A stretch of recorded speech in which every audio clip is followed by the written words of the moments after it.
ഈ money plant എങ്ങനെയുണ്ട്? വലിയ ലീഫിൻ്റെ പോത്തോസ് നല്ല ഭംഗിയല്ലേ കാണാനായിട്ട്.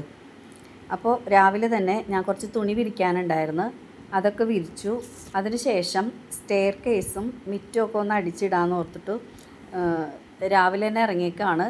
അപ്പോൾ സ്റ്റെയർ കേസ് ആദ്യം അടിച്ചിട്ട് ഞാൻ മുറ്റത്തേക്ക് ഇറങ്ങി. അപ്പോൾ ഞങ്ങളുടെ ഫ്രണ്ടിൽ ക്വാർട്ടേഴ്സ് ഉണ്ട്. അതിൻ്റെ ഉള്ളിൽ നിൽക്കുന്ന വലിയ വാഗമരത്തിൻ്റെ കുഞ്ഞിലകളാണ് കേട്ടോ. ചെറിയ ചെറിയ ഇലകളായതുകൊണ്ട് പോകാൻ ഭയങ്കര ബുദ്ധിമുട്ടാണ്. ഭയങ്കര ബുദ്ധിമുട്ടെന്ന് പറഞ്ഞാൽ കുറച്ചടിച്ച് കഴിയുമ്പോൾ തന്നെ നമുക്ക് നടുവേദന എടുക്കും. കാരണം ഈ ഇല അങ്ങോട്ടും നീങ്ങൂല. പ്രത്യേകിച്ച് മഴ പെയ്തിട്ടുണ്ടെങ്കിൽ നനഞ്ഞ് കിടക്കുന്ന ഇലയാണെങ്കിൽ ഒട്ടും നീങ്ങൂല. വഴിയും സ്റ്റെയർ കേസൊന്നും ഞാൻ എല്ലാ ദിവസമൊന്നും അടിക്കാറില്ല കേട്ടോ. കാരണം നേരം ഉണ്ടാവാറില്ല. അപ്പോൾ ഞാൻ ഇടയ്ക്കൊക്കെ ചിലപ്പോൾ 1-2 ദിവസം കൂടുമ്പോഴൊക്കെയാണ് വഴിയും സ്റ്റെയർ കേസും ഒക്കെ അടിക്കണത് കേട്ടോ. അപ്പോൾ ഞാനോർത്ത് ഇന്ന് എന്തായാലും വഴിയും സ്റ്റെയർ കേസും കൂടി ഒന്ന് അടിച്ചേക്കാമെന്ന് കരുതി. മിറ്റമടിക്കണത് അത്ര വലിയ പാടുള്ള പണിയൊന്നുമല്ല. പിന്നെ നമ്മുടെ ആരോഗ്യവും പ്രായമൊക്കെ അനുസരിച്ചിരിക്കും അതിൻ്റെ ബുദ്ധിമുട്ടുകൾ.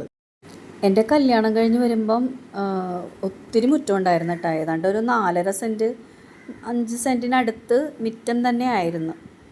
അപ്പോൾ വീടിൻ്റെ 3 വശവും, ഒരു വശം മാത്രമേ മിറ്റമില്ലാണ്ടുള്ളൂ, 3 വശത്തും ഇഷ്ടംപോലെ ഉണ്ടായിരുന്നു അടിച്ചു വരാൻ. പിന്നെ അതിൻ്റെ ക്ഷീണം മാറ്റാനായിട്ട് ഇത്തിരി കട്ടൻ ചായയും ചൂടാക്കി ഒരു ഉണ്ണിയപ്പവും ഒരു അവലോസുണ്ടയും കൂടി എടുത്ത് കഴിച്ചിട്ടാണ്. രാവിലെ മീൻകാരൻ്റെ അടുത്തുനിന്ന് കക്കരിച്ച് വാങ്ങിച്ചിട്ടുണ്ടായിരുന്നേ. അപ്പോൾ ഞാനത് ഇന്നലെ എടുക്കേണ്ടാത്തത് കാരണം ഞാനത് ഫ്രീസറിൽ വെച്ചേക്കുമായിരുന്നു. അപ്പോൾ ഇന്ന് രാവിലെ എഴുന്നേറ്റപ്പോൾ തന്നെ ഞാനത് പുറത്തെടുത്ത് വെച്ചിട്ടാണ്. അപ്പോൾ ഇപ്പോൾ അടിച്ചു വാരലും എല്ലാം കഴിഞ്ഞപ്പോൾ ഞാനടുത്തത് ക്ലീൻ ചെയ്ത് വെക്കാം, എന്നാലും വൈകിട്ടത്തേക്ക് വേണ്ടിയിട്ടാണ്. അപ്പോൾ ഞാനത് ഞെക്കി അതിൻ്റെ ഉള്ളിലത്തെ ചെളിയൊക്കെ കളഞ്ഞ് നന്നായിട്ട് 3-4 പ്രാവശ്യം കഴുകി എടുത്തിട്ട് പച്ചമുളക്, ഇഞ്ചിയും വേപ്പിലയും മഞ്ഞൾപ്പൊടി ഉപ്പിട്ടിട്ട് പുഴുങ്ങി വെച്ചിട്ടാണ്. അപ്പോൾ ബൈ, മറ്റൊരു വിശേഷമായിട്ട് നാളെ വരാം കേട്ടോ.